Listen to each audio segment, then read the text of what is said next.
Art கலெக்ஷன்ஸையும் antique கலெக்ஷன்ஸையும் வச்சு வியாபாரம் பார்க்க நினைக்கிற ஒரு வயசான ஆளு. ஆனா வியாபாரம் பார்க்கறதுக்குள்ளேயே மர்மமான முறையில கொலை செய்யப்படுறாரு. அவரோட கலெக்ஷன்ஸ்ல இருந்த ஒரு பியானோவை ஹீரோயின் ஏலத்துல வாங்குறாங்க. அப்போதுல இருந்தே ஒரே மர்மமா அவங்களுக்கு நடக்குது. அது என்னன்னா, கடையில வேலை பார்க்குற ஒரு ஆளை யாரோ அட்டாக் பண்ணிட்டு அந்த பியானோவை திருட ட்ரை பண்ணிருக்காங்க. யாரோட இந்த வேலையை பார்த்ததுன்னு சிசிடிவியை செக் பண்றப்ப ஒரு ஸ்ட்ரேஞ்சர் கடையில வந்து அட்டாக் பண்ணிருக்காருன்னு தெரியுது. இந்த ஆளை ஏழை எடுத்த இடத்துல பார்த்தோமேனு ஹீரோயினுக்கு ஸ்ட்ரைக் ஆகுது. ஹீரோயின் பியானோ வாங்கின அன்னைக்கே இந்த ஸ்ட்ரேஞ்சர் ஹீரோயின் கிட்ட இருந்து இந்த பியானோவை வாங்க ட்ரை பண்ணிருக்காரு.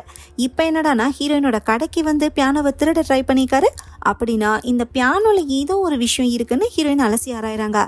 அதுல ஒரு டைரிய பியானோல இருந்து கண்டுபிடிக்கிறாங்க. இதே டைம்ல இறந்து போன பெரியவர் வீட்டுல இருக்கிற ஒரு புக்குக்குள்ள இருந்து சில லெட்டர்ஸை கண்டுபிடிக்கிறாங்க. அதுல ஒரு சேஃப்டி வால்ட் பத்தின ரகசியம் இருக்கு. அப்படி இந்த சேஃப்டி வால்ட்ல இருக்கிற சீக்ரெட் என்ன, பியானோக்குள்ள அந்த டைரிக்கும் சேஃப்டி வால்ட்டுக்கும் என்ன சம்பந்தம் தெரியும்னு garage sale mystery murder in T மைன்ங்கிற மூவியோட ஃபுல் எக்ஸ்பிளனேஷன் வீடியோவை கீழே கொடுத்துருக்க லிங்க் ஓபன் பண்ணி பாத்துக்கோங்க.